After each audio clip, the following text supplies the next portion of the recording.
الحمد لله نحمده ونستعينه ونستغفره ونؤمن به ونتوكل عليه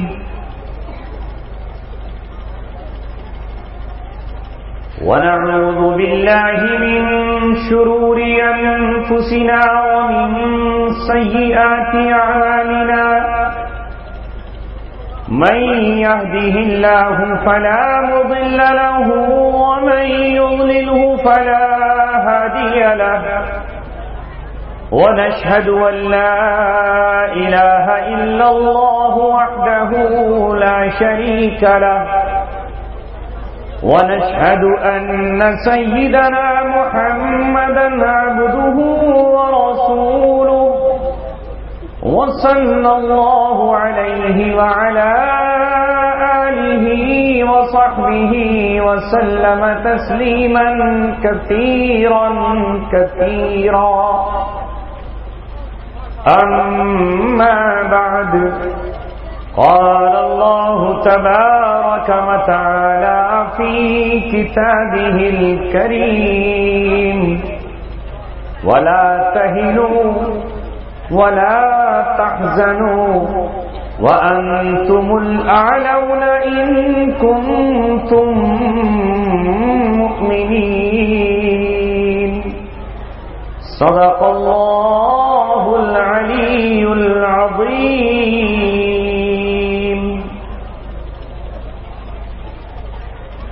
اثر ہو جس میں اے مالک اس آنسو کی ضرورت ہے، اثر ہو جس میں اے مالک اس آنسو کی ضرورت ہے، میرے کاغذ کے پھولوں کو بھی خوشبو کی ضرورت ہے۔ جہاں دیکھو وہاں اب خون بہتا ہے مسلمان کا، میری اس قوم کو اب پھر سے ٹیپو کی ضرورت ہے۔ اندھیرا ہو گیا مالک، سفر کچھ اور باقی ہے۔ اندھیرا ہو گیا مالک، سفر کچھ اور باقی ہے۔ کہاں ہے بھیج، مجھ کو پھر سے جگنوں کی ضرورت ہے۔ محترم حضرات، آپ سے ابھی ناظم جلسہ فرما رہے تھے، میں کمرے میں اندر بیٹھا ان کے الفاظ کو سن رہا تھا۔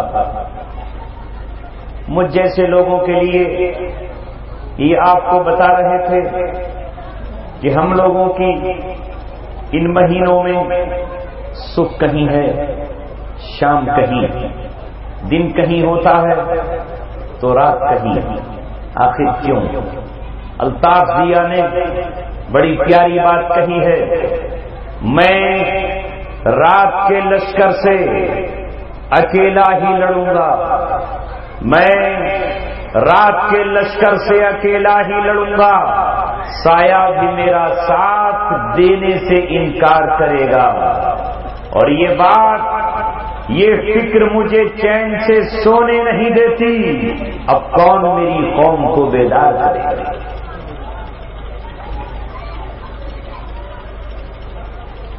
اس لیے نہ صرف یہ کہ ہندوستان میں، نہ صرف یہ کہ صوبہ اتر پردیش میں، بلکہ پوری دنیا میں جب مغرب سے لے کے مشرق تک، شمال سے لے کر جنوب تک، عرب سے لے کر عجم تک جب ہم نظر دوڑاتے ہیں تو زخم کسی کے جسم پر اگر ہیں تو وہ جسم مسلم نوجوان کا ہے۔ اگر کسی کی آنکھ سے آنسو ٹپک رہے ہیں تو وہ آنکھ کسی مسلم ماں کی ہے۔ اگر کسی کے بچے بھوک سے تڑپ کر پیڑوں کی چھال چبا رہے ہیں اور پتے اپنے دانتوں کے نیچے دبا رہے ہیں تو وہ چین کے کمیونسٹ نہیں، روس کے دہریے نہیں، ہندوستان کے مشرک نہیں، وہ امریکہ کے عیسائی نہیں، وہ اسرائیل کے یہودی نہیں، وہ ملک شام کے مسلمان بچے ہیں، وہ عراق کی مسلمان بیٹیاں ہیں۔ اگر کسی کے بیٹے آگ کے شعلوں میں جل رہے ہیں اور ان کے جسم مانند لکڑیوں کی سلگ رہے ہیں، جسموں سے دھواں اٹھ رہا ہے، دھواں اٹھنے کے بعد ہڈیاں کوئلہ بن رہی ہیں، تو وہ جسم ملک مصر میں میری قوم کے ان نوجوانوں کے ہیں جنہوں نے اللہ اکبر کا نعرہ لگایا، جنہوں نے اس دور میں یہ کہا، اے مولا اے مولا، نظام شریعت زمین پہ کب آیا۔ بات سمجھ میں آ رہی ہے؟ ای کو ہلکا سا تھوڑا سا ہلکا کر دے، کبھی بات ٹکرا رہی ہے، تھوڑا سا ای کو ہلکا کر دی،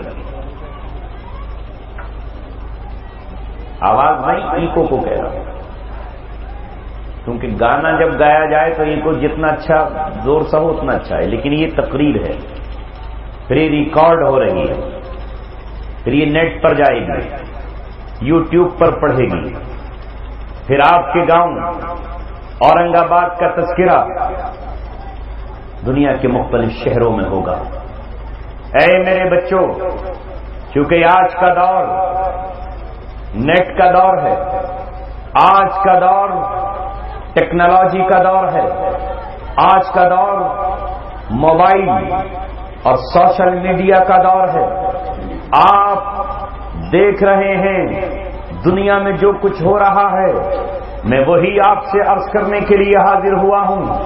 میں ان نوجوانوں سے مخاطب ہوں جن کے سینے میں ایمان کی چنگاری ہے، جس پہ برسوں سے راکھ پڑی ہوئی ہے۔ میرا یہ سفر مال و دولت کے لیے ہرگز نہیں ہے۔ دولت کمانے کے بہت سارے طریقے ہیں، مال حاصل کرنے کے نہ جانے کتنے انداز ہیں۔ ایک دکان لے کر بیٹھ جاؤ، لوگوں کو بیوقوف بناؤ، مال کماؤ۔ مال آنے جانے والی چیز ہے، ہمارے مقدر میں جتنا لکھا ہے، مر نہیں سکتے ہیں ہم اس وقت تک جب تک ہم اپنا رزق حاصل نہیں کریں گے۔ لن تموتا حتی تکمل رزقا، کوئی نفس اس وقت تک نہیں مرے گا جب تک اپنا دانا اور پانی پورا نہیں کر لیتا۔ یہ رات دن کی دوڑ، یہ بھاگ صرف اس لیے ہے کہ میری قوم کا بچہ یہ سمجھ لے کہ ظلم و ستم تجھ پر ہے، مشکل کی گھڑیاں آج تجھ پر ہیں، چاروں طرف سے نشانہ تو، تیری بہنیں، تیری ماں اور تیری بیٹیاں ہیں۔ میں ذکر مصر کا کر رہا تھا، شعلے کس پر برس رہے ہیں، جسم کس کے جل رہے ہیں۔ پاکستان سے لے کر بنگلہ دیش تک کون سولی پر لٹکایا جا رہا ہے؟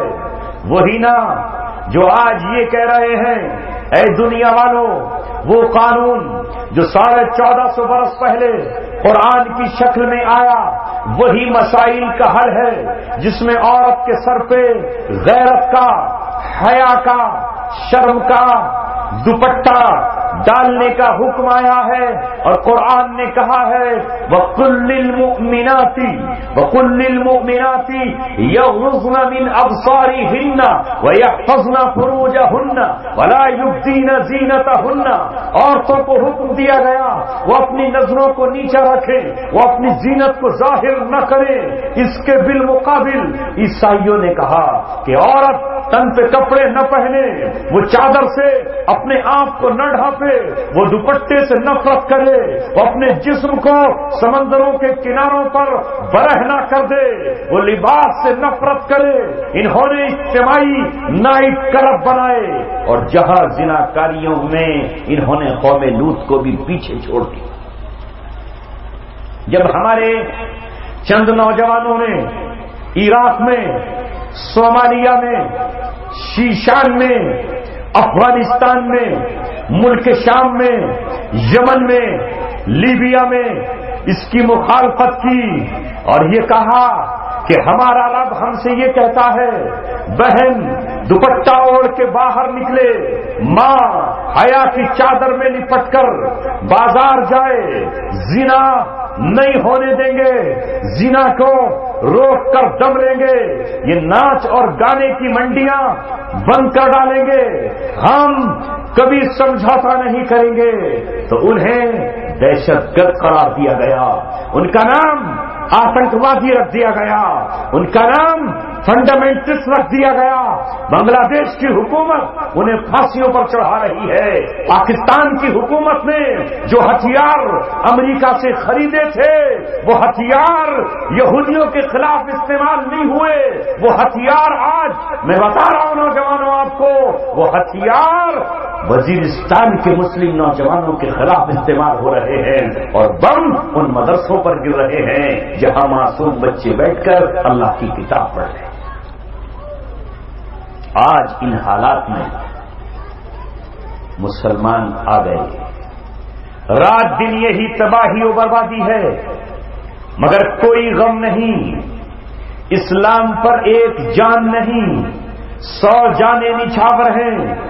دنیا اچھی طرح سمجھ لے، دنیا یہ اچھی طرح جان لے، مومن ہوتا ہی وہ ہے جو انتظار شہادت میں اپنی راتیں گزارتا ہے، جو آرزو شہادت میں کروٹیں بدلتا ہے، جو تمنائے شہادت میں اپنے ہاتھ اور اپنے بازو پھیلا کر اللہ تبارک و تعالیٰ سے کہتا ہے اللہم ارزقنا شہادتن فی سبیلک۔ مومن وہی ہے جو اپنے مولا سے شہادت مانگتا ہے۔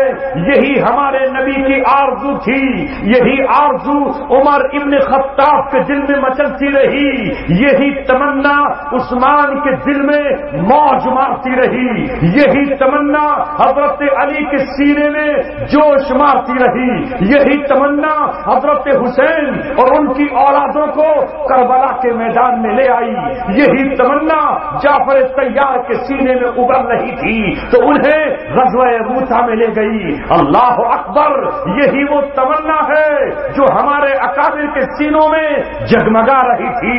میں آج ہند کی مختلف گلیوں میں اور مختلف شہروں میں، دیہاتوں میں اور ان کے کوچوں میں، اندھیروں میں اور دن کے اجالوں میں، دوپہریوں میں اور رات کی اندھیریوں میں پہنچ کر یہی کہہ رہا ہوں کہ ہم نے جن سے لا لگائی ہے وہ حافظ ضامن شہید ہے جو تھانہ بھون سے نکلے اور شاملی میں جام شہادت کا پی کر امر ہو گئے، جنہیں قرآن مردہ کہنے پر پابندی عائد کرتا ہے۔ اے ایمان والو، تم وہ ہو جن کی ڈکشنری میں لفظ فیل نہیں آتا، جن کے لیے ناکامی و نامرادی کا لفظ مٹا دیا گیا ہے۔ ہم ہر حال میں کامیاب، قرآن نے ہمیں کہہ دیا اولئک ھم المفلحون، ہم کامیاب ہیں۔ کون کہتا ہے کہ ہم ناکام ہیں؟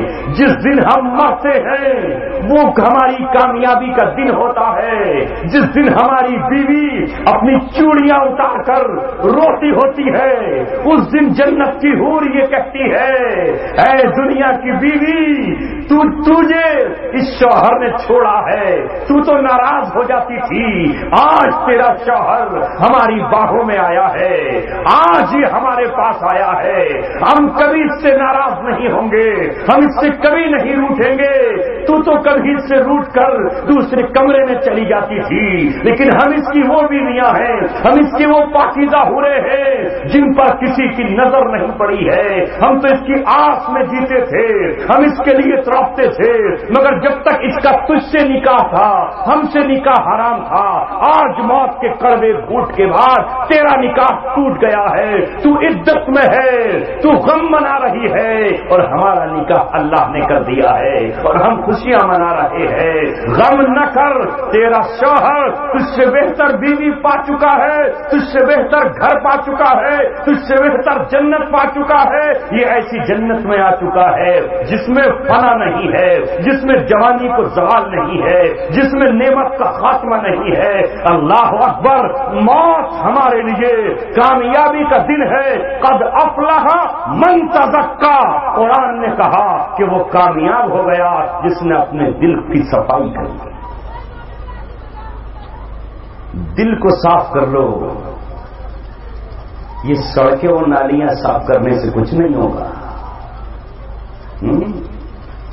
پردھان منتری جی کا پیغام آ گیا تو جھاڑو لے کے سب نکل پڑے،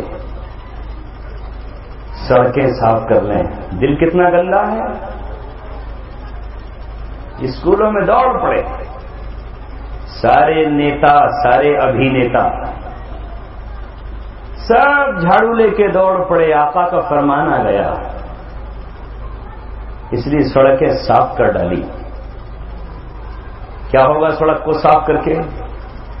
دل کے اندر کفر کی گندگی، شرک کی غلاظت، اندر بت پرستی کا زہر، اللہ تبارک و تعالیٰ کے ایمان کا نور نہیں، توحید کی روشنی نہیں. لہذا اللہ تبارک و تعالیٰ نے کہا ہے مشرک ناپاک ہے، ناپاک ہے، ناپاک ہے. قرآن پڑھ رہا ہوں، قرآن خالی سنا مت کرو، اس کا ترجمہ بھی کبھی سنا کرو. آج جو تمہارے پاس موبائل ہے وہ اللہ کی دی ہوئی ایک نعمت بھی ہے جو کل تک آپ نہیں کر سکتے تھے. آج قرآن ترجمے کے ساتھ والا آپ کو مل سکتا ہے. اگر 24 گھنٹے میں 15 منٹ نکال لو تو ترجمے کا قرآن سن سکتے ہو. سورہ توبہ اللہ تبارک و تعالیٰ نے کہا انما المشرکون نجس. جس طرح کتا اور سور ناپاک ہے اسی طرح اللہ کے ساتھ شریک ٹھہرانے والا بھی ناپاک ہے. جس طرح کتا اور خنزیر مسجد میں داخل نہیں ہو سکتا اسی طرح اللہ کے ساتھ شریک ٹھہرانے والا اللہ کے گھر کا طواف کرنے نہیں جا سکتا، نہیں جا سکتا. پہلے دل صاف کرو. اللہ کے رسول نے فرمایا الا ان فی الجسد مضغہ. انسان کے جسم میں گوشت کا ایک ٹکڑا ہے، گوشت کی ایک لوتھڑا ہے. اذا صلحت صلح الجسد کلو. اگر وہ صحیح ہو گیا تو پورا جسم صحیح. وَإِذَا فَسَدَتْ فَسَدَ الْجَسَدُ كُلُّ. اگر وہ خراب ہو گیا تو پھر پورا جسم خراب و برباد ہو گیا. آپ نے فرمایا الا وَهِيَ الْقَلْبُ. خبردار آگاہ ہو جاؤ، وہ دل ہے، وہ دل ہے، یہ دل ہے. اگر یہ صحیح ہو جائے تو پھر انسان دوسرے کی جان بچانے کے لیے اپنی جان بھی قربان کر دیتا ہے. لیکن جب یہ دل بگڑتا ہے تو پھر یہ انسان وحشی بن جاتا ہے اور وحشی جانور اسے دیکھ کے شرما جاتے ہیں. پھر وہ مناظر آپ دیکھتے ہو کہ ایک انسان ایک عورت کا پیٹ چاک کرتا ہے اور پیٹ چاک کر کے اس پیٹ سے ایک بچہ نکالتا ہے اور اس بچے کو نکال کر اس کے ٹکڑے کرتا ہے اور ان ٹکڑوں کو پھر آگ کے انگاروں پر سیک کے کباب کی طرح کاٹا. یہ دل کا فساد ہے، یہ دل کا روگ ہے، یہ دل کی بیماری ہے. میں اس بات کا انکار نہیں کرتا کہ اسلام ظاہری صفائی کا بھی ہمیں حکم دیتا ہے. کون ہے جو ہماری برابر صاف رہے؟ الطہور شطر الایمان. ایمان آدھا ایمان پاکی میں ہے. پاکی، ارے تم کیا جانو پاکی اور ناپاکی کیا ہے؟ یہ ہم جانتے ہیں کہ کس چیز سے پورا جسم دھونا پڑتا ہے اور کس چیز سے وضو کرنا پڑتا ہے یہ ہم جانتے ہیں. کون سا ایک قطرہ کپڑا دھونا اس سے واجب ہو جاتا ہے. کون جانتے ہیں یہ کہ خنزیر سر سے پیر تک ناپاک ہے, اس کا بال ہو یا اس کا کھر ناپاک ہے. وہ قوم جو خنزیر کے پالن کی اجازت دیتی ہے, جو خنزیر کے گوشت اس کی چربی کھانے کی اجازت دیتی ہے, وہ ہم سے صفائی ستھرائی کی بات کرے گا؟ ارے ہم وہ قوم ہے جو نہ خنزیر کے بیچنے کی اجازت دے, نہ اس کے پالنے کی اجازت دے, نہ اس کے پنپنے کی اجازت دے. مگر وہ تو آج ہم مجبور ہیں, ہم انتظار کر رہے ہیں حضرت عیسیٰ ابن مریم کا, اور ہم قریب انشاءاللہ جب وہ آئیں گے تو پوری روئے زمین سے اس ناپاک جانور کو جو گندگی میں رہتا ہے, گندگی کھاتا ہے, گندگی پھیلاتا ہے, بے حیا اور بے غیرت ہے, وَيَقْتُلُ الْخِنْزِيرَ. اللہ کے رسول نے فرمایا عیسیٰ علیہ السلام اس خنزیر کا خاتمہ کر دیں. ہم جانتے ہیں کہ کوا چونچ ڈال دے تو پانی کا حکم کیا ہے, گدھا پی لے تو اس پانی کا حکم کیا ہے. ارے ہم جانتے ہیں کہ کس جانور کی بیٹ کا حکم کیا ہے. ہمارے یہاں ہے پاکی اور ناپاکی کا حکم. وہ قومیں ہمیں کیا بتائیں گی جو گوبر کو بھی پاک سمجھتی ہو؟ وہ قومیں ہمیں کیا بتائیں گی جو پیشاب کو امرت سمجھتی ہو؟ وہ قومیں ہمیں کیا بتائیں گی؟ مگر ہائے مسلمانوں, آئے تھے ہم دنیا کو راستہ بتانے کے لیے لیکن خود ہی بھٹک گئے. آئے تھے ہم دنیا کو قرآن پڑھانے کے لیے لیکن ہم خود قرآن سے دوری اختیار کر بیٹھے. آئے تھے ہم دنیا پر حکمرانی کرنے کے لیے لیکن خود غلامی پر راضی ہو گئے. آئے تھے ہم آزادی کی زندگی گزارنے کے لیے لیکن پنجروں کی سونے کی تیلیوں پر راضی ہو گئے. آئے تھے ہم غلاموں کی زنجیریں کاٹنے کے لیے لیکن اپنے ہاتھ ہم نے عیسائیوں اور یہودیوں کے سامنے خود غلامی کے لیے پیش کر دیے. کوئی اس امت پر روئے تو کیوں نہ روئے اور ماتم کرے تو کیوں نہ کرے.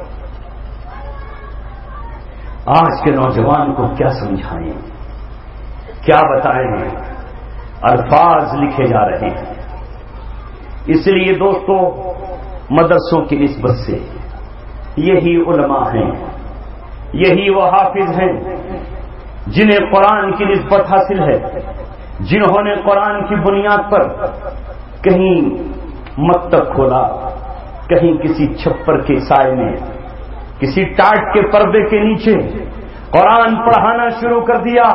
اور آج وہی آواز لگائی جو آج سے پہلے نبیوں نے آواز لگائی تھی, اے لوگوں, اونچی اونچی عمارتیں بنانے والوں, یہ تمہارے کام نہیں آئیں گی. اے لوگوں, یہ ایک دن فنا ہو جائیں گی. آج یہی آواز وہ لوگ لگا رہے ہیں جن کی طرف دنیا توجہ نہیں دے رہی. انہیں آج مجنون اور پاگل سمجھا جا رہا ہے, انہیں آج دیوانہ کہا جا رہا ہے. کیوں؟ اس لیے کہ ان کے کپڑے پھٹے ہوئے ہیں, اس لیے کہ آج ان کے کپڑوں پر پیبند ہیں. مگر اے لوگوں, یہ حال تو کل کھلے گا جب یہ پیبند والے کل میدان قیامت میں وہ تاج سجا کر آئیں گے جو تاج راجہ اکبر کو نہ مل سکا, وہ تاج جو سکندر کو نہ مل سکا, وہ تاج جو آج کے بادشاہ امریکہ کے سپر پاور بادشاہ کو نہ مل سکا.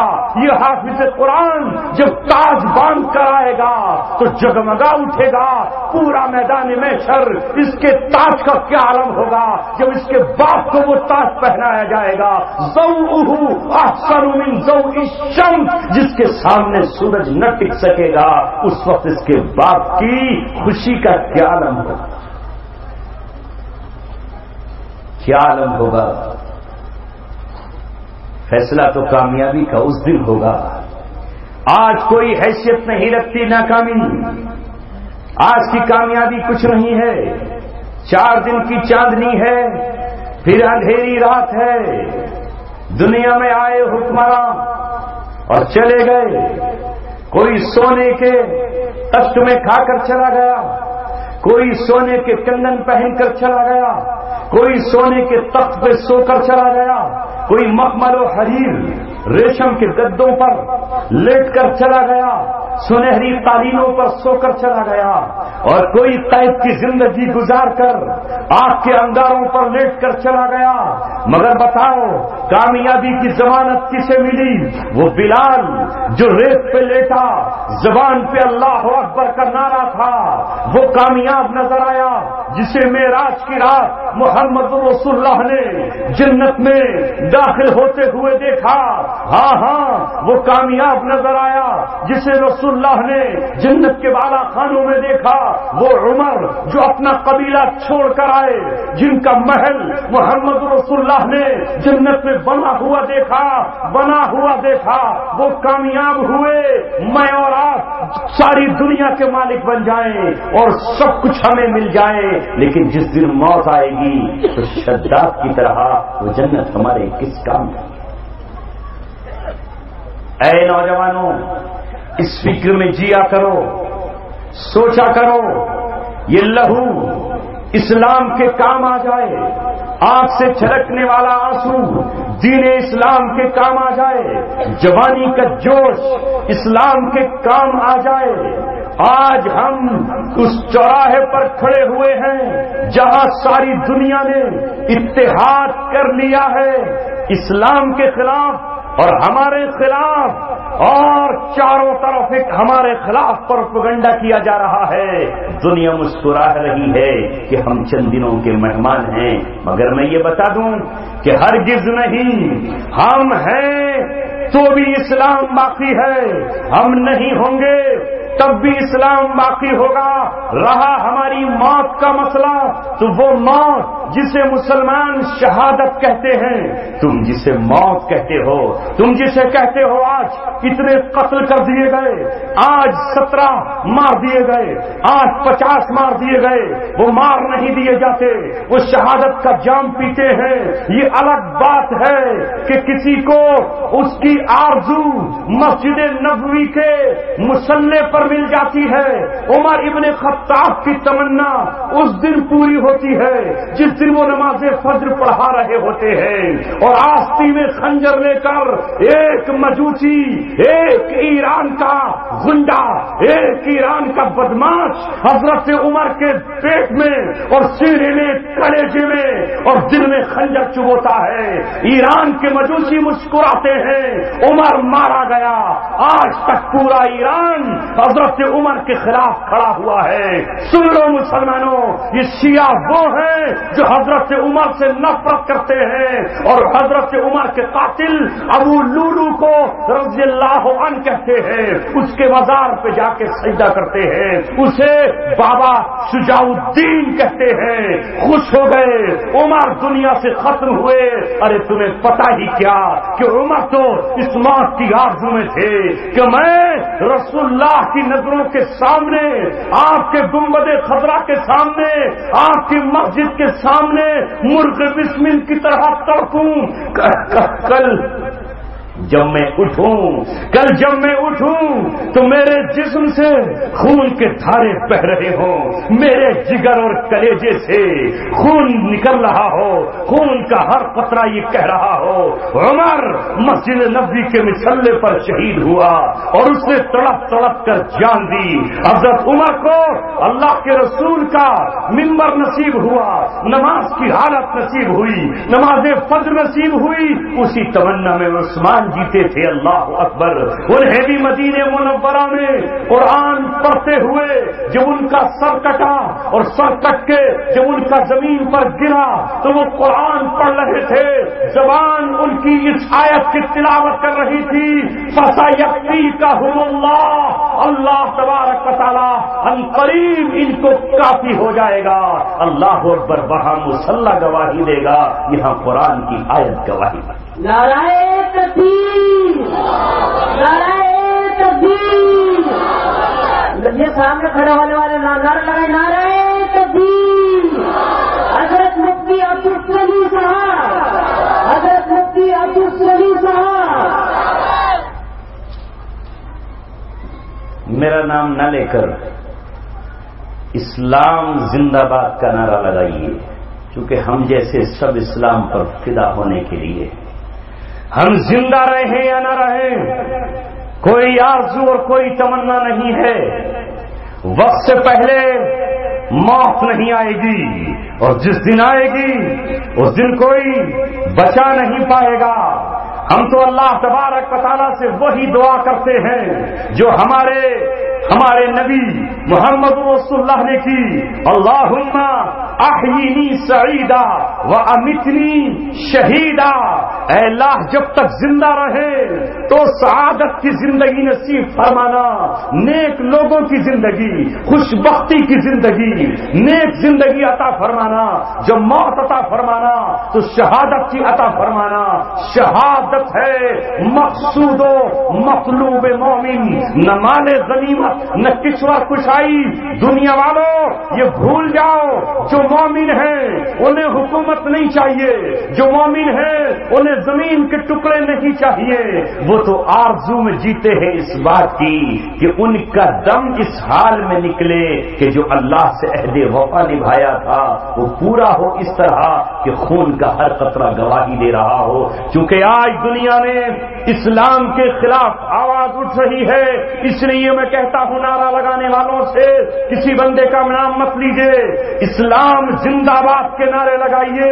اسلام زندہ ہے، اسلام زندہ رہے گا، اور اسلام کو کوئی نہیں مٹائے گا، کیونکہ سب اسلام کے خلاف ایک جٹ ہیں، ہمارے خلاف نہیں، کیونکہ کوئی اتحاد عیسائیوں کے خلاف نہیں بن رہا، کوئی اتحاد سکھوں کے خلاف نہیں بن رہا، کوئی اتحاد یہودیوں کے خلاف نہیں بن رہا، کوئی اتحاد مجوسیوں کے خلاف نہیں بن رہا، کوئی اتحاد جینیوں کے خلاف نہیں بن رہا۔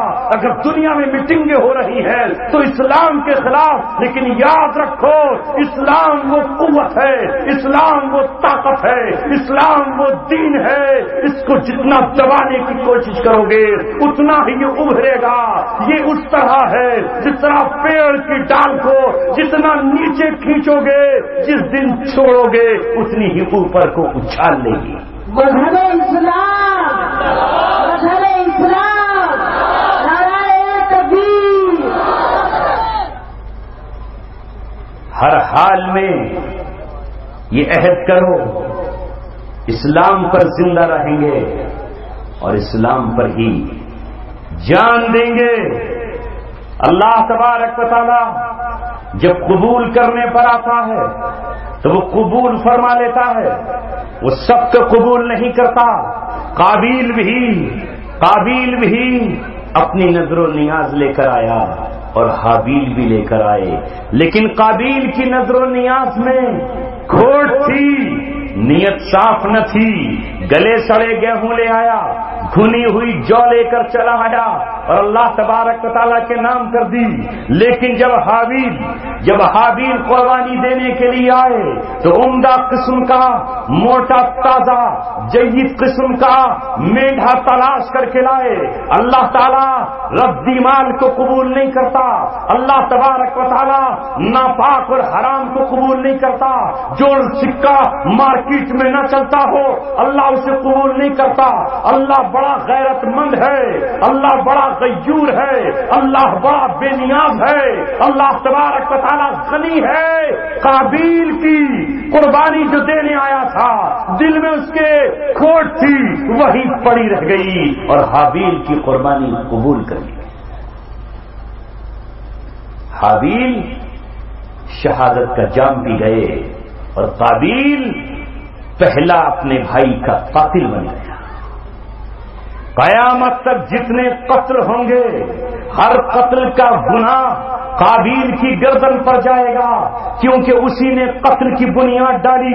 اس سے پہلے انسان قتل کو جانتا بھی نہ تھا، اسے معلوم تک نہ تھا کہ قتل کے بعد اب اپنے بھائی کی لاش کا کیا کرے۔ قرآن نے بیان کیا ہے کہ ایک کوے نے جب اپنے مرے ہوئے کوے کو زمین میں دفن کیا اپنی چونچ سے گڑا کھود کر، تو اس نے کہا کہ ہائے میں تو اس کوے سے بھی گیا گزرا ہوں کہ اپنے اس بھائی کو کہاں دفن کروں۔ یہ قابیل پہلا قاتل ہے، قتل کیا، شیطان کی راہ پر چلا، وہ مقتول ہوئے، مقتول ہو کر شہادت کا منصب پایا اور جنت میں اللہ تبارک و تعالیٰ کے مقام پر پہنچ گئے۔ میرے عزیزوں، دوستوں اور ساتھیوں، اللہ تبارک و تعالیٰ سے دعائیں مانگو، مگر کیسے مانگیں؟ آج کا نوجوان تو مسجد میں قدم رکھتے ہوئے ڈرتا ہے، کر رہا ہے۔ معاف کیجیے گا، باطل بڑا چالاک ہے۔ اس نے ہمارے کچھ نام کے مسلمانوں کو خریدا، اربوں کھربوں ڈالر اور روپے دے کر، اور انہیں ناچنے گانے کے فن سکھائے۔ کل ناچنے گانے والوں کو بھنڈیلے کہا جاتا تھا کہ نہیں؟ ناچنے گانے والے بھنڈیلے کہلاتے تھے۔ لیکن آج جب باطل نے اپنی جڑیں جما لی، اپنے پنجے زمین پر جما لیے، اور وہ حاکم بن بیٹھا اور حکمراں بن بیٹھا، تو یہ ناچنے گانے والے، نچکئیے، یہ ڈھول اور تاشا بجانے والے فنکار کہلائے، یہ سنگیت کار کہلائے، یہ ہیرو اور اسٹار کہلائے۔ زنا کی ادائیں سکھانے والے، 13 سال سے لے کر 20 سال کے نوجوانوں کو برباد کرنے والے، ان کی آنکھوں سے حیا چھین کر بے حیا بنانے والے، ان کی آنکھ سے غیرت چھین کر بے غیرت بنا دینے والے، ان سے باپ کا احترام چھین کر انہیں مٹکنے اور ناچنے کے فن سکھانے والے فلم انڈسٹری کے پروڈیوسر کہلائے، ڈائریکٹر کہلائے، اور فلم انڈسٹری بن گئی۔ فلم سنیما ایک انڈسٹری کہلایا اور تجارت کا ایک مرکز بنا، اسے کون روک سکتا ہے؟ لہذا انہوں نے کچھ ان مسلمانوں کو خریدا جنہوں نے آخرت کے بدلے اپنی دنیا، آخرت کے بدلے دنیا خرید لی، آخرت کو پیچھے چھوڑا۔ ان میں سے کچھ وہ تھے جو مسلمان گھروں میں پیدا ہوئے، لیکن جب جوان ہوئے تو انہوں نے اللہ کے دیے ہوئے حسن کا سودا دنیا کے یہودیوں سے کر لیا۔ دیا تھا حسن اللہ نے، دی تھی جوانی اللہ تعالیٰ نے، دیے تھے مضبوط بازو اللہ تبارک و تعالیٰ نے، دی تھی ادائیں اللہ تبارک و تعالیٰ نے، مگر اس نے فلم انڈسٹری میں قدم رکھا۔ یہ بالی ووڈ یا ہالی ووڈ میں گیا اور اس نے وہاں جا کر فلمیں بنانا شروع کی، اور ہزاروں نہیں لاکھوں مسلم بچوں کو برباد کر دیا۔ ماں باپ سمجھتے رہے میرا بیٹا کالج جا رہا ہے، وہ ڈاکٹر بن جائے گا۔ ماں باپ کی آنکھوں میں سپنے تھے، بوڑھے باپ کی آنکھوں میں خواب تھے۔ باپ رکشہ چلاتا رہا، ایک باپ سڑک پہ پتھر توڑتا رہا، لیکن اسے کیا پتا کہ اس کا بیٹا بستہ بھی کمر پہ لاٹ کر سنیما ہال میں بیٹھا ہوا ہے۔ اس ماں کو کیا پتا کہ تو جس بچے کے لیے دوسروں کے برتن صاف کر رہی ہے، دوسروں کے گھر میں پوچھا لگا کر جھاڑو لگا رہی ہے، جس بچے کے لیے تو ایک ایک انڈا جمع کر رہی ہے، جس بچے کے لیے تو ایک ایک بکری پال رہی ہے، تیرا بیٹا تو برباد ہو گیا۔ وہ سنیما دیکھ کر آ رہا ہے، کالج کہا گیا، اسکول کہا گیا، اس نے تو چھٹی کر لی ہے، وہ اب اس سنیما گھر ہی نہیں گیا، بلکہ اسے تو نشے کی لت لگ گئی ہے، وہ تو نشے کا عادی ہو گیا ہے، وہ تو اب شراب بھی پینے لگا ہے، وہ تجھے بھول گیا، وہ تو اب زناکاری کی طرف بڑھ رہا ہے، نہ جانے کس فاحشہ کے زلفوں کا شکار ہو گیا ہے، اب اسے تجھ پر رحم نہیں آتا۔ بوڑھی ماں تو کھانستی رہے، تیری دوا کے لیے اس کی جیب میں پیسہ نہیں ہے، اپنی معشوقہ کا دل بہلانے کے لیے وہ اپنے جسم کا خون بیچنے کے لیے تیار ہے۔ کس نے برباد کیا یہ؟ انہوں نے جنہیں دنیا اسٹار کہہ رہی ہے، جنہیں دنیا ہیرو کہہ رہی ہے، جن کی تصویریں آپ کے نوجوانوں کے پرس میں لگی ہوئی ہیں، جن کی تصویریں بال کاٹنے والوں کی دکانوں میں لگی ہوئی ہیں، جن کے تصویریں دیکھ کر ہمارا نوجوان اپنے سر کے بال کٹوا کر آتا ہے اور سمجھتا ہے کہ میں فلم دنیا کا ہیرو بن کر آیا ہوں۔ اسلام تجھ سے شرما رہا ہے، ہائے نبی کی سنت تو چھوڑ بیٹھا ہے، اسلام اپنا سینہ پیٹ رہا ہے، تو مسلمان تھا، تیری ادائیں تو وہ ہوتی جو حضرت بلال کی تھی، تیرے دل میں تو یہ چاہت ہوتی کہ تو نبی کا غلام ہوتا، تیری آرزو تو یہ ہوتی کہ تیرے سر پہ بال محمد رسول اللہ جیسے ہوتے، تیرے چہرے پر تو داڑھی حضرت صحابہ جیسی ہوتی، تیرے ہاتھ میں قرآن ہوتا، مگر چونکہ ان کی پچھ پر حکومت کی طاقت لگی ہوئی ہے، بوڑھے باپ کی بینائی چلی گئی، ایک چشمے کے لیے بوڑھا ترس رہا ہے، مگر جوان بیٹا اپنے باپ کو چشمہ تک لا کر نہیں دیتا، بوڑھا کہتا ہے بیٹے مجھے چشمہ لا دے، مجھے کوئی ضرورت نہیں ہے، کھیت کا سفر تو میں گھٹنوں کے بل کر لوں گا، مگر تیری تصویر دیکھنے کو دل چاہتا ہے، تیرا چہرہ دیکھنے کو دل چاہتا ہے۔ ماں کہتی ہے 10-20 ہزار میں میری آنکھوں کا لینس پڑ جائے گا، کاش میری آنکھ میں لینس ڈلوا دے، مگر ان حرام خوروں نے اپنی دنیا کے لیے سینکڑوں ہزاروں کروڑوں مسلم نوجوانوں کو برباد کر دیا، انسانوں کو برباد کر دیا، دوسرے دھرم کے ماننے والوں کو برباد کر دیا، اور دنیا یہ کہتی ہے کہ یہ دنیا کے ہیرو ہیں، ان کے ایک ایکشن پر کروڑوں روپے خرچ کیے جاتے ہیں۔ اور جب ہم نے یہ کہا، ہمارے بھائیوں نے یہ کہا، افغانستان سے لے کر عراق تک یہ کہا کہ جس دن ہمیں طاقت ملی رب ذوالجلال کی قسم اس انڈسٹری کو تالا لگا دیں گے اور ان زناکاروں کی کمر پر وہی صدا لگائیں گے جو میرے نبی محمد رسول اللہ نے مکہ اور مدینہ کی گلیوں میں لگائی ہے۔ ہم وائٹ ہاؤس سے لے کر روس تک وہی صدا نافذ کریں گے۔ تو انہیں اسلام سے خارج کر دیا گیا۔ مذہب اسلام، نعرہ تکبیر، مذہب اسلام، مذہب اسلام۔ یہ ہے زمین پر جنگ۔ آپ کے ہیرو وہ ہیں جو رسول اللہ کے صحابہ ہیں، وہ ہیں اصحابی کالنجوم۔ آپ نے فرمایا میرے صحابہ تمہارے لیے ستارے ہیں۔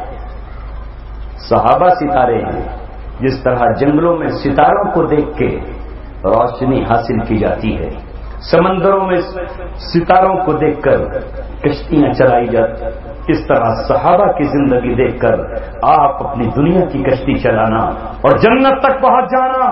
مگر یہ ابلیس کے چیلے مسلمان بن کر آئے، مسلم نام کی فلمیں لے کر آئے اور اس میں وہ اداکاریاں کی کہ آپ اور ہمارے نوجوان ان کے دیوانے ہو گئے۔ اے میرے نوجوانوں، آج مجلس ہے یہ، توبہ کر لینے کی، توبہ کرو، ان سے اظہار نفرت کرو اور ان سے محبت کرو جنہوں نے زلفیں محمد رسول اللہ صلی اللہ علیہ وسلم جیسی رکھی ہے، جنہوں نے اپنے چہروں پر نبی کی سنت کو سجایا ہے، جو فرانس اور امریکہ سے نکل کر ملک شام اور عراق میں جمع ہو کر اللہ اکبر کا نعرہ لگا رہے ہیں۔ اللہ اکبر ان کی جوانیوں پر جنت کی حوریں رش کر رہی ہے۔ اگر اللہ کی طرف سے پابندی نہ ہوتی تو قسم پروردگار کی جنت کی حوریں زمین پر آ جاتی اور اپنے نغمے سنا کر یہ کہتی کہ دنیا کی کون سی لتا ہے، دنیا میں کون سی ایسی آشا ہے جو ہم سے بہتر گانا گا سکے۔ ہم ان کی زلفوں کی اسیر ہے اور ہم ان کی معشوقہ اور ہم ان کی محبوبہ ہے۔ یہ جس دن دنیا کو چھوڑتے ہیں اس دن ہمارے ساتھ ان کی شادی رچا دی جاتی ہے۔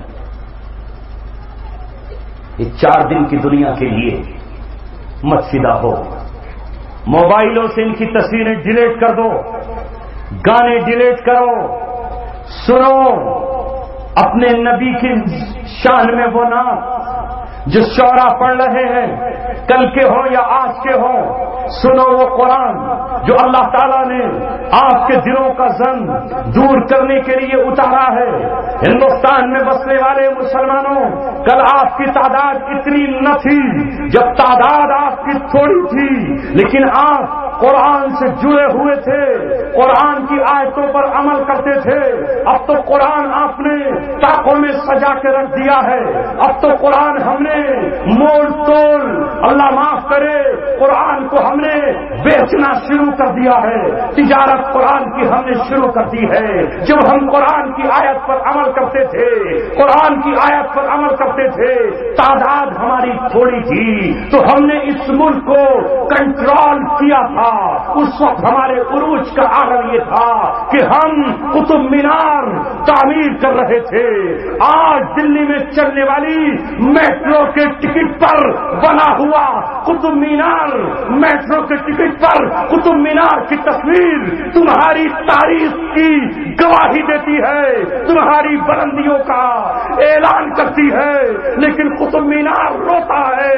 وہ تمہارے باپ دادا تھے جنہوں نے قطب مینار بنا کر اپنی عظمتوں کا لوہا بنوایا تھا، اور تم وہ ہو جو غلامی پہ راضی ہو گئے ہو تو آزادی کے خواب دیکھنا بھی چھوڑ دیے، خواب دیکھنا بھی چھوڑ دیے۔ سیاسی بازیگروں کو، ان مداریوں کو، ریچھ کا تماشا کرنے والوں کو، یہ پٹارے میں سانپ لانے والوں کو اپنا رہبر سمجھ بیٹھے ہو؟ ان ڈگڈگی بجانے والے کو سمجھتے ہو کہ تمہارے مسائل کا حل ہے؟ ہرگز نہیں، تمہارے مسائل کا حل خدا کی قسم صرف ان لوگوں کے پاس ہے جنہوں نے ساری دنیا سے بغاوت اللہ کے لیے مول لی ہے۔ من ابغض للہ و من ابغض للہ، جو اللہ کے لیے اپنے بھائیوں سے روٹھ گئے، جو اللہ کے لیے اپنے باپوں سے روٹھ گئے، جو اللہ کے لیے کنبے قبیلوں سے روٹھ گئے، جو اللہ کے لیے اپنی ماؤں کو چھوڑ کر چلے گئے۔ من ابغض للہ وہ احب للہ، ان کو اپنا مت سمجھو جو سانپ کو پٹاری میں بند کر کے اپنے پیٹ کی ہوس پوری کرنے کے لیے آئے ہیں۔ ان سیاسی بازیگروں کو، ان مداریوں کو خدا اپنا رہنما ہرگز تسلیم مت کر۔ میں کسی کا نام لوں گا تو برا لگ جائے گا، برا لگ جائے گا۔ یہ نہیں ہے کہ تو آج اس تھالی میں کھاتے ہیں، کل اس تھالی میں بیٹھ جاتے ہیں۔ یہ بے پیندی کے لوٹے ہیں، آج یہاں لڑک گئے کل باہر چل گئے۔ آپ سے کوئی لینا دینا نہیں۔ امت کے رہنما وہ ہیں جنہوں نے صحراؤں کی پرواہ نہ کی، جنگلوں کی پرواہ نہ کی، مال و دولت امت پہ نچھاور کر دیا، وہ تاریخ کا حصہ بن گئے۔ اے میرے عزیزوں، جنہوں نے قرآن سینے سے لگایا اور جنہوں نے اللہ تبارک و تعالیٰ کی شریعت کو اپنے خوابوں کا مرکز بنایا اور حقیقی طور پر یہ کہا اما النصر و اما الشہادہ، یا تو اللہ کی مدد آئے گی یا شہادت آئے گی۔ جنہوں نے نعرہ لگایا شریعت یا شہادت، دنیا کے مسائل کا حل صرف اللہ کی شریعت میں موجود ہے۔ اگر کوئی بیوی اپنے شوہر کو ستاتی ہے تو اس کا حل صرف قرآن میں موجود ہے۔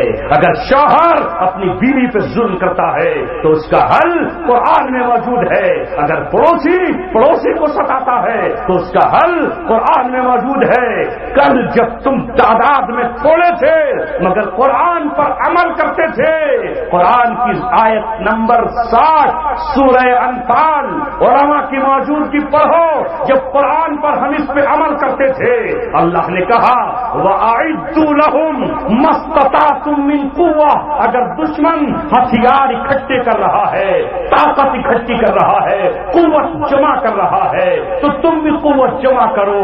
وہ گھوڑے پال رہا ہے تو تم بھی گھوڑے پالو۔ وَمِن رِّبَاطِ الْخَيْلِ، تمہارے گھر گھوڑے کیوں نہیں ہے؟ تمہارے گھر دفاع کے لیے طاقت کیوں نہیں ہے؟ تمہارے پاس اقدام کی قوت کیوں نہیں ہے؟ ترہبون بہ عدو اللہ وعدوکم، تاکہ دشمن کو پتا چلے کہ تمہارے ہاتھوں میں کنگن نہیں ہے، تمہارے ہاتھوں میں بھی کانچ کی چوڑیاں نہیں ہے، تمہارے ہاتھوں میں مہندی لگی ہوئی نہیں ہے۔ جو پنجہ لڑائے گا تو اس کی کلائی مروڑ دی جائے گی، جو ہاتھ ماں کے آنچل کی طرف بڑھے گا وہ توڑ دیا جائے گا، جو نظر بہن کی آبرو کو برباد کرنے چلے گی وہ آنکھ ختم کر دی جائے گی۔ تمہارا رعب بیٹھ جائے گا۔ جب ہمارا یہ حال تھا تو اللہ نے دنیا کا ہمیں حکمراں بنایا۔ یہی تو ہندوستان تھا۔ دوسرے گواہی دے رہے ہیں، دوسرے گواہی دے رہے ہیں کہ 800 سال مسلمانوں تم ہمارے حکمراں رہے ہو۔ 800 سال اللہ تبارک و تعالیٰ نے آپ کو حکمراں بنایا۔ تعداد تو کم تھی نا، آج تو بہت ہے، مگر آپ نے اب اپنا رہبر و رہنما قرآن کو نہیں، صحابہ کو نہیں، صحابہ کے نقش قدم پر چلنے والوں کو نہیں، ان مداریوں کو بنایا جو ڈگڈگی بجاتے ہوئے آتے ہیں اور بندر کا تماشا دکھا کر بتاتے ہیں کہ یہی آپ کا دل بہلانے والے، کبھی اس کے ساتھ کبھی اس کے ساتھ۔ بس آپ کے سامنے ٹیلی ویژن پر کوئی آ گیا، میڈیا پر کوئی بیٹھ گیا، اس نے 2-4 باتیں لچھے دار کہی اور آپ اس کے دیوانے ہو گئے اور آپ نے اسے سمجھ لیا یہ مسلمانوں کا ہیرو ہے۔ ہرگز نہیں، ہرگز نہیں۔ جو اللہ تبارک و تعالیٰ کی شریعت پر چلے، جو قرآن پڑھے، جو قرآن سیکھے، رسول اللہ صلی اللہ علیہ وسلم نے فرمایا العلماء ورثۃ الانبیاء، علماء سے مراد علماء حق۔ علماء بھی 2 طرح کے ہیں، ایک وہ ہیں جن کے سامنے صرف اپنا پیٹ ہے، جن کے سامنے صرف اپنے پیٹ کی آگ اور اپنے پیٹ کی دوزخ ہے، وہ صرف اسے بھرنا چاہتے ہیں۔ علماء حق کو دیکھو دنیا میں، لہذا یہ ہے نبیوں کے وارث، یہ آپ کو بتا رہے ہیں کہ صحیح راستہ کون سا ہے۔ اس پہ غم مت کرو، کپڑے پھٹے ہوئے ہیں، پیوند لگے ہوئے ہیں، غم مت کرو۔ جب حضرت عمر ابن خطاب رضی اللہ تعالیٰ عنہ پھٹے ہوئے کپڑے پہن کر، پیوند کا جوڑا زیب تن کر کے، اکیلا اونٹ لے کر، ایک خادم کو لے کر بیت المقدس کی طرف نکلے ہیں، رب ذوالجلال کی قسم یہودی مقابلہ نہ کر سکے، عیسائی ان کے مقابلے پر نہ ٹک سکے، چابیاں ان کے حوالے کر دی۔ آج ہمارے 55 حکمرانوں کے ذرا شیش محلوں کو جا کر دیکھو، ان کے ٹوائلٹ جا کر دیکھو، سونے اور چاندی کے بنے ہوئے ہیں، انہیں مٹی کے ٹوائلٹ پر تو پخانا بھی نہیں اترے گا، اوپر کو چڑھ جائے گا۔ یہ جو عرب کے شاہ تھے جن کا بھی انتقال ہو گیا، شاہ عبداللہ، اپنی بیٹی کو جہیز میں سونے کا بیت الخلا دیا تھا کہ بیٹی اس پہ حق نہ، سونے کا بیت الخلا دیا تھا۔ اور لوگ کہتے ہیں کہ صاحب ان کی تو اسلامی حکومت تھی۔ کیا کہنے ایسی اسلامی حکومت کے، یہ ہے اسلامی حکومت، اسے کہتے ہیں اسلامی حکومت۔ ارے کیوں غیروں کو بھی دھوکہ دے رہے ہو؟ اسلامی حکومت وہ ہے جس میں عمر ابن خطاب کے پاس تکیہ بھی نہیں ہے، اپنے ہاتھ کا تکیہ بنایا اور ہاتھ کا ہی تکیہ بنا کر کے لیٹ گئے۔ کیا جواب دو گے عمر ابن خطاب کو؟ وہ عمر ابن خطاب جن کو پتا چلا کہ سعد بن وقاص نے اپنے گھر کے سامنے ریشم کا یا کوئی خوبصورت پردہ لگا لیا ہے، تو حضرت عمر ابن خطاب نے ایک قاصد کو بھیجا اور ایسا تیل ان کو دیا جسے ہم مٹی کا تیل کہتے ہیں، کہا بات بعد میں کرنا، اس پردے کو جا کے آگ لگا دینا جو سعد بن وقاص نے اپنے گھر پہ لٹکا رکھا ہے، یہ ہم نہیں دیکھ سکتے۔ جب وہ بیت المقدس کو فتح کرنے گئے تو خالد بن ولید کو دیکھا کہ رومیوں جیسا لباس پہن لیا ہے، تو حضرت امیر المؤمنین غصے سے تمتما اٹھے، ہاتھ میں پتھر اٹھائے اور کنکریاں لے کر مارنے لگے اور کہا خالد، رومیوں کی صحبت نے تمہیں بدل دیا، عیسائیوں کی صحبت نے بدل دیا، عربی لباس تم نے چھوڑ دیا، اور اتنا غصے میں ہوئے کہ کنکریاں پھینک کر مار دی۔ حضرت خالد بن ولید نے اپنی عبا اٹھا کر تلوار دکھائی، کہا ہم اپنی پہچان نہیں بھولے ہیں، عربوں کی سنت تلوار کو ہم نہیں چھوڑا ہے، تو اپنے غصے کو ٹھنڈا کیا۔ وہ ہے عمر بن خطاب، جب قحط پڑا تو انہوں نے کہا چربی اور چکنائی استعمال نہیں کروں گا، میری قوم بھوک سے تڑپ رہی ہو، میرے بچے بھوک سے ہوں، میں چکنائی کھاتا رہوں، میں چربی استعمال کرتا رہوں، شہد کی ضرورت پڑی تو شہد بیت المال کا تھا، مشورہ بلائی، کہا شہد استعمال کروں یا نہیں کروں، جب تک وظیفہ اتنا لیا جتنی زندگی ان کی گزر سکتی تھی، اور جب اصحاب بدر کے لیے وظیفہ جاری کر دیا تو جو بیت المال سے خلیفہ ہونے کی وجہ سے وظیفہ لیتے تھے، بدری ہونے کی وجہ سے آپ کو جب وہ وظیفہ ملنے لگا تو اس وظیفے کو بند کر دیا۔ یہ ہے اسلامی نظام، یہ ہے اسلامی حکمراں۔ یہ کون سا اسلامی نظام ہے؟ مگر مسلمانوں کو پتہ ہی نہیں۔ ہمارے لوگ سمجھتے ہیں سعودیہ میں تو اسلامی حکومت ہے۔ کیسی اسلامی حکومت ہے جن کی بچیاں ٹوائلٹ بھی قائم پہ کر رہی ہیں؟ اللہ اکبر! جو اپنا سارا مال اسلام کے دشمنوں کو دے رہے ہوں، جنہوں نے عرب کا 60% تیل ان اسلام کے دشمنوں کو دے دیا ہو، جنہوں نے افغانستان کی اینٹ سے اینٹ بجا دی ہو، جنہوں نے قرآن کھلے عام جلائے ہوں، جو شراب کے مٹکے بہاتے ہوں، جو نائٹ کلب چلاتے ہوں، جو خنزیر کے گوشت کھاتے اور پکاتے ہوں، جنہوں نے عراق کو تباہ و برباد کر دیا ہو، ان کی جھولیوں میں دولت ڈال دی ہو، یہ ہے اسلامی نظام۔ اسے اسلامی نظام کہتے ہیں۔ ایک طرف ملک شام کے بھوکے بچے تڑپ تڑپ کر کہہ رہے ہیں انا جائعن، میں بھوکا ہوں، میں بھوکا ہوں۔ ماں نے بچہ جنا، جننے کے بعد ماں کے سینے میں دودھ نہ تھا، اس لیے کہ ماں بھوکی تھی، ڈبل روٹی کا پیکٹ نہ ملا، اس لیے کہ کھانا نہ پہنچ سکا، کوئی تنظیم نہ تھی، کیمپ میں خیمے میں کمبل نہ تھا، ٹھنڈ کی وجہ سے بوڑھا مر گیا، لاش تڑپتی رہ گئی مگر کوئی نہ گیا۔ ان کی عورتیں، ان کی بچیاں دادے ایس دیتی رہی، رب کعبہ کی قسم ہم ان کے چہروں سے نقاب اٹھا کر رہیں گے۔ اے مولا تو گواہ رہنا، تیری گواہی کافی ہے، ہمیں کسی کی ضرورت نہیں ہے۔ ہم رابطہ اسلامی کی رکنیت کو اپنی جوتے کی نوک سے ٹھکراتے ہیں، ہم ریال کے بندے نہیں ہیں، ہم درہموں دینار کے غلام نہیں ہیں۔ اے مولا تیرے غلام ہیں، روٹی ملے گی تو کھائیں گے اور نہیں ملے گی تو تیرے نبی کی طرح پیٹ پہ پتھر باندھ کے سو جائے گا۔ نعرہ تکبیر، نعرہ تکبیر، مذہب اسلام، عظمت صحابہ، عظمت صحابہ۔ دنیا کو دھوکہ دینے کے لیے خادم الحرمین شریفین ایک دن بھی ایک گولا، ایک میزائل، ایک طیارہ کسی عیسائی کے جسم پہ نہ برسا، لیکن جب عراق و شام میں اسلامی نظام کا قیام ہوا، اے دنیا سے جانے والے تجھے اپنا ٹھکانہ پتہ چل گیا ہوگا۔ میرے رب کا قرآن سچا ہے، میرا رب اپنے وعدوں کی خلاف ورزی نہیں کر سکتا۔ میرا رب اسلام دشمنوں سے دوستی کرنے والوں کو معاف نہیں کر سکتا، اللہ تبارک و تعالی مسلمانوں کے قاتلوں کو معاف نہیں کر سکتا۔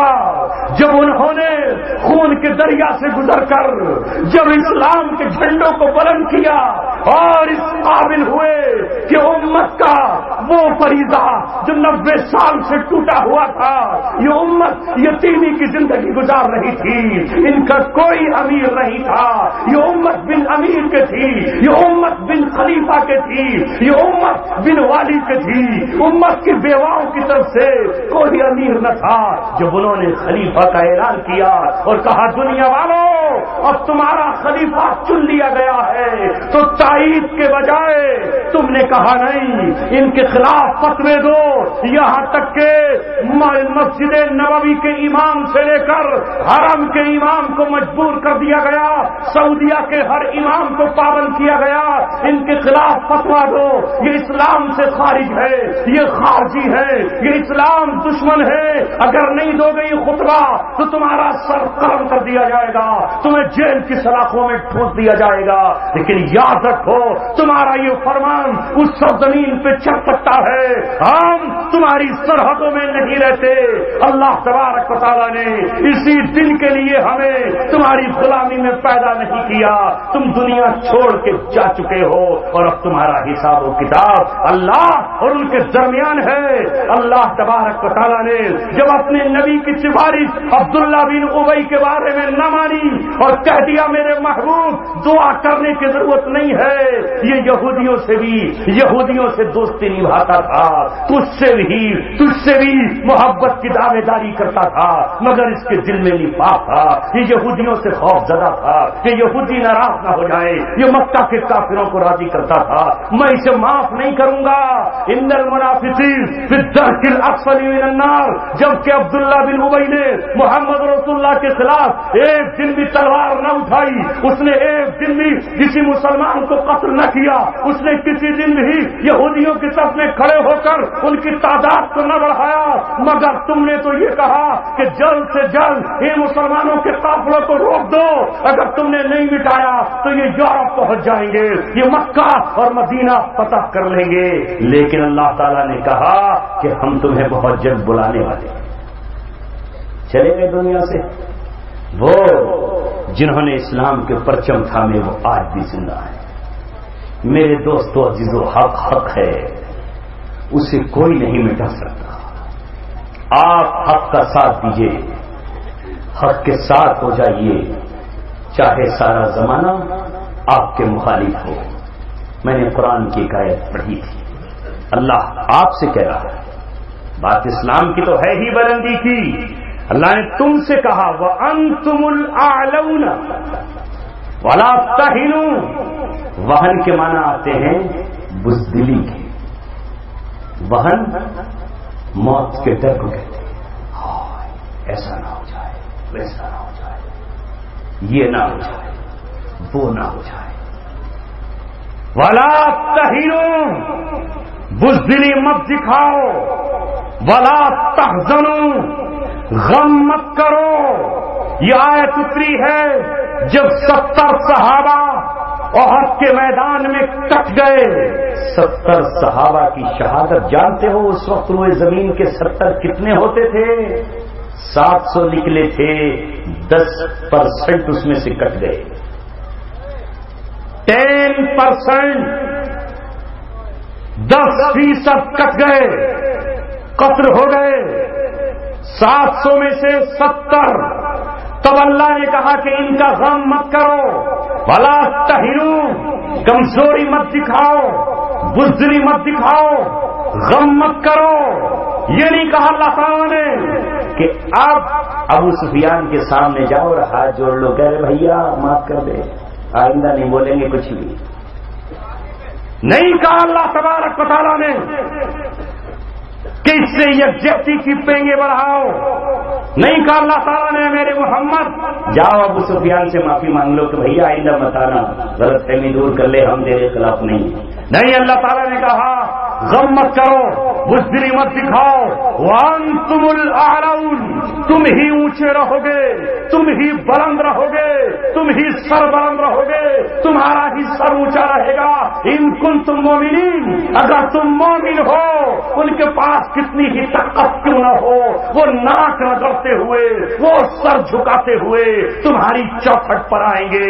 ایک دن یہ ہوگا کہ تم قوت والے ہوگے، تم گھوڑوں پر سوار ہوگے، وہ تمہارے گھوڑوں کی باگیں پکڑے ہوئے تم سے زندگی کی بھیک مانگے۔ یہ قرآن کی آیت ہے۔ مگر اب ہم کیا کہہ رہے ہیں؟ آچاریہ جی کو بلا لو ذرا، وہ بچا لیں گے ہمیں، سوامی جی بچائیں گے ہمیں، سوامی جی آئیے ذرا بچا لیجئے ہمیں، ہمارے حالات ذرا ڈھیلے ہو رہے ہیں، پاجامہ گیلا ہونے پھر گیا، اس لیے آئیے آپ ہمیں بچا لیجئے۔ اللہ تبارک و تعالیٰ کی طاقت پر بھروسہ نہ رہا، اس کی قوت پر بھروسہ نہ رہا۔ اے مسلم عوام، میں تجھے آواز دے رہا ہوں، جو ذمہ داری مجھ پر عائد ہے، اس ذمہ داری کو نبھانے کے لیے میں آپ سے کہتا ہوں، ڈٹ جاؤ، ڈٹ جاؤ، تمنائے شہادت میں جیو، آرزوئے شہادت کے ساتھ زمین پر ٹہلو، جنت کی وادیوں کے لیے تمنا کیا کرو، کھیتوں پر چلو تو تمہاری کھیتیاں ذکر کر رہی ہوتی ہیں، تمہارے لیے استغفار کرتی ہوتی ہیں۔ جب تم مولا سے لو لگاتے ہو تو اللہ کا عرش اٹھانے والے فرشتے تمہارے حق میں مغفرت کی دعا کرتے ہوتے ہیں۔ جس کے دائیں بائیں فرشتے کھڑے ہوں، جس کے کاندھے پر کرامن کاتبین موجود ہوں، وَإِنَّ عَلَيْكُمْ لَحَافِظِينَ موجود ہوں، باڈی گارڈوں کی فکر مت کرو۔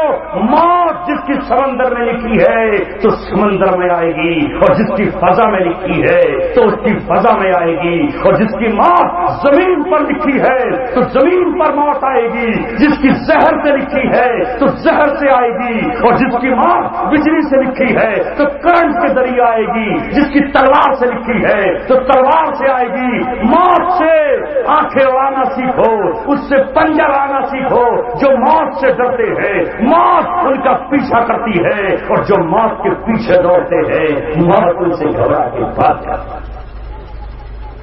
نوجوانوں، سوچو یہ جوانی ڈھل جائے گی، میں بھی کبھی آپ کی طرح جوان ہوتا تھا، آج مجھے 10 سال کے بعد لوگ دیکھتے ہیں تو میرے چہرے کی سفیدی کو دیکھ کر کہتے ہیں بوڑھے ہو گئے۔ اب میں کتنا ہی خضاب لگا لوں اور کتنی ہی مہنگی لگاؤں، میں جوان نہیں بن سکتا۔ جو وقت تھا وہ گزر گیا، جو ڈھلنا تھا وہ ڈھل گیا۔ نوجوانوں، ابھی آپ کے پاس وقت ہے، اپنے موبائل کو اسلام کے لیے استعمال کرو۔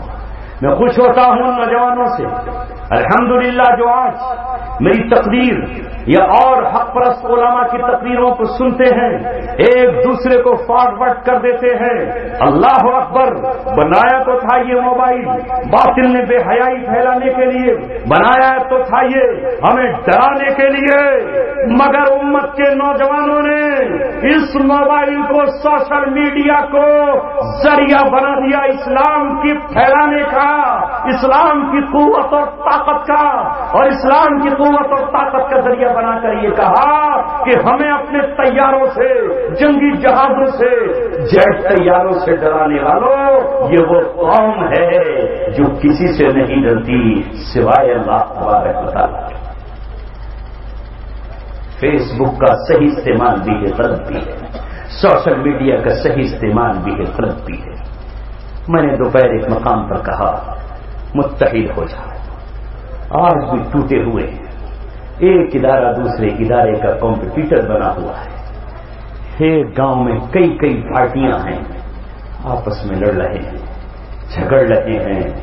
ہائے کب تک جھگڑو گے؟ قبر میں کس سے جھگڑا کرو گے؟ چھوڑ دو یہ جھگڑے، دلوں کو وسیع کر لو۔ ننھے معصوم بچے میرے اور آپ کی محبت کو ترس رہے، بوڑھی عورتیں ہمارے اور آپ کے رحم اور کرم کو ترس رہی ہیں۔ اس لیے دوستو، میرا آپ کو پیغام یہ ہے، اپنے ایمان کو مضبوط کرنے کے لیے قرآن کی تلاوت کرو، ذکر کرو، مال خرچ کرو، اس مال سے محبت مت کرو، جتنا خرچ کرو گے اتنا ہی مال بڑھے گا، اسے جمع کر کے مت رکھو۔ جس طرح دماغ میں خون جم جاتا ہے تو آدمی کی موت واقع ہو جاتی ہے، اسی طرح یہ مال جتنا رننگ میں ہوگا اتنی ہی اتنا فائدہ ہوگا۔ انشاءاللہ آئندہ آنے والے سالوں تک اگر زندگی رہی تو میں آپ کو وہ بشارتیں بھی سناؤں گا جس کے لیے میری فراست ایمانی منتظر ہے۔ اور وہ کہنا چاہتا ہوں کہ آنکھ جو کچھ دیکھتی ہے لب پہ آ سکتا نہیں، محو حیرت ہوں کہ دنیا کیا سے کیا ہو جائے گی، شب گریزاں ہوگی آخر جلوہ خورشید سے، یہ چمن معمور ہوگا نغمہ توحید سے، پلٹ کر پھر امامت کی ہماری دور آئیں گے، نہ مصلی تم بچھاؤ گے، نمازیں ہم پڑھائیں گے۔ لہذا اللہ تبارک و تعالیٰ پھر سے ہمیں علم و مقام عطا کرے گا، شرط یہ ہے کہ مسلمان تو پھر سے مسلمان ہو جا۔ اللہ تعالیٰ ہمیں اور آپ کو عمل کی توفیق عطا فرمائے۔ دل تو بہت کچھ کہنے کو چاہ رہا تھا مگر تقاضے کچھ اور بھی ہیں، بتاتے کسے اپنی مجبوریاں، بتاتے کسے اپنی مجبوریاں، رہ گئے جانب آسماں دیکھ کر۔ آپ سے گزارش ہے کہ آپ اس مجلس کو توڑے نہیں، مسافر کے لیے نہیں بھاگیں، مسافر فرض نہیں ہے، میرا دل آپ سے ملا ہوا ہے اور دل کی دھڑکنوں میں میری آپ بسے ہوئے ہیں، مجلس نہ ٹوٹے، دعا کے بعد آپ یہاں سے جائیں، چونکہ میرے سامنے دوسرا تقاضا ہے اس لیے میں جلدی سے نکلوں گا۔ وآخر دعوانا ان الحمد للہ رب العالمین۔ جزاک اللہ۔